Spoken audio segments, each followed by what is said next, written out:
If you've had any cryptid encounters that you'd like shared on here, email me at jttosstories@gmail.com. Story 1. Date and time, April 2019, midday. Weather, warm and clear. Location, a walled garden, empty, I want to say 1940s, converted cottages, in southeast England, about an hour out of London. Background. I was working in property maintenance, but did garden design for friends and family, which I now do full-time. A family friend was paying me in kind to redesign the garden of a property they'd recently renovated. I made the job into a mini break. Experience/location info. Secret garden within a bigger walled garden, completely overgrown. Wisteria and ivy covered every wall, with the mature shrubs encroaching onto the paths and the gravel. Tall, mature trees cast the whole property in shade. I was using a hoe to clear back some of the shrubs and ivy so I could define the paths, which converged on a vista at the back of the garden, which looked out onto fields and a wooded hill. I missed it the first time, but as I walked back, I noticed a little secret garden behind a big wooden door. The only reason I clocked it was a sound that I'd assumed was bees or wasps. It took a grand push, but the door did eventually give way. I deduct to get in. The first thing I get hit with is a smell, like rotten mushrooms, plus a shower of brick dust and dried vegetable matter fell on me as I passed through the threshold.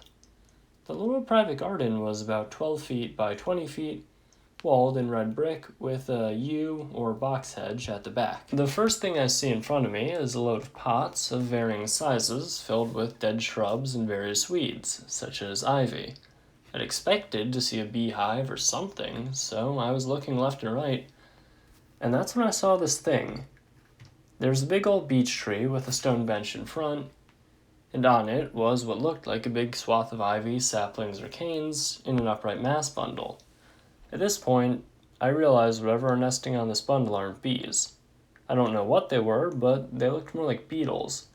And so the more I'm concentrating, the more I can see this thing is a humanoid. Legs, arms, and something like a head, but no face.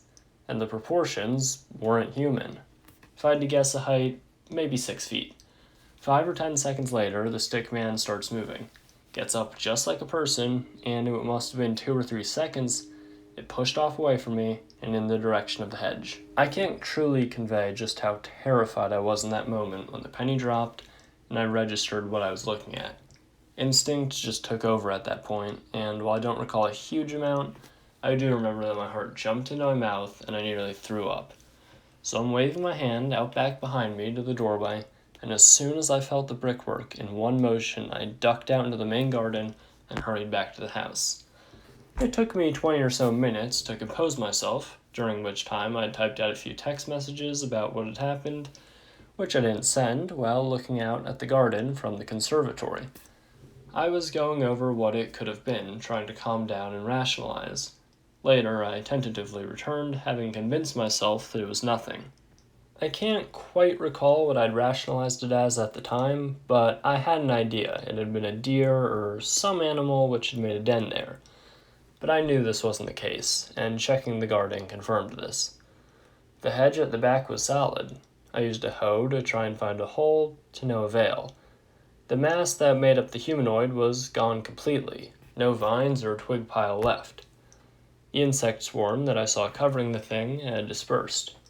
Up until very recently, I'd forced myself to accept that it was just the way the light fell on the tree, that maybe there'd been a deer and had squeezed through the hedge, but having recently gone into cryptozoology by chance, the facade I'd created was starting to crack.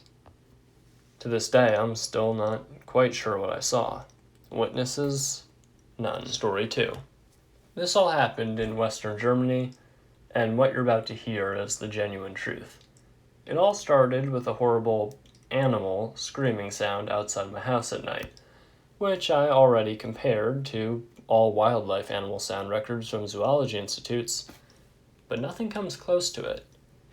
Kind of sounded like a woman screaming in agony, but then again even worse. It felt like I could feel the sound vibrations in my veins. It's hard to describe, but it was really scary. I live in a tiny house next to forests and mountains. It was a dark October night, and I lay in my bed, which is in a sleeping corner, right in front of a window, which is always half opened, and above me is just a flat roof. There's a garden all around the house. At first I heard one animal/creature scream. Then there seemed to be two of them. They sounded very close and wouldn't stop screaming for minutes. The next thing I heard was something heavy running through the garden under my bed window, followed by heavy branches breaking at the height of my level, which is the second floor. I also heard a loud rush of air or wind combined to that. In the next second, this animal, a creature, jumped on my roof. So in that moment, it was right above me, about 2 or 3 meters. And that was the moment when things started to get very messy and very confusing to me to this day. First, I want to point out that this creature sounded so heavy when it landed. I don't know any animal species that big around here. It sounded massive and, by extension, surreal. Also, the quickness of its movement seemed surreal. After that jump, it started to run on my roof, from one side to the other. It first sounded like it was something extremely heavy on 2 legs, but that suddenly changed to what sounded like, once again, something extremely heavy, but on 4 paws. I remember sitting straight up in bed, right under it, with an intense pulse and my mind trying to process what I'm hearing. What kind of creature is that? That was also the turning point when I seriously felt threatened. Since I'm living alone in a tiny house and I didn't really have any protection to fight off something massive like this, just knives or pepper spray, which I'm quite sure would have been entirely useless. So I decided to do something that, in hindsight, was pretty stupid. I thought maybe I could shock it or scare it away. So I hit against my bed window with my flat hand, as hard and loud as I could, in an attempt to startle it. What happened next messes with me until today. Not even 1 second passed after I hit the glass when this creature hit it right back from outside. So it must have been sitting right above me in that moment and reached down to my window, and reacted so quickly it was surreal. The sound of what touched my window glass sounded like a mix between big claws and feathers. This reaction, and the way it sounded, put me in kind of a shock, I guess. I realized I'm pretty much done at this moment, because whatever it was very intelligent, huge, and wouldn't back off. That's how it felt to me. As if it would say, "You have no power here. I am always one step further. Know your lane." Basically, I just froze then. On my bed, my back at the wall, and all I could do was stare at where it hit the window glass. I was too scared to close it. I was too scared to breathe even. Then it suddenly just left my roof, which sounded again like a massive weight and how it would jump off in the air.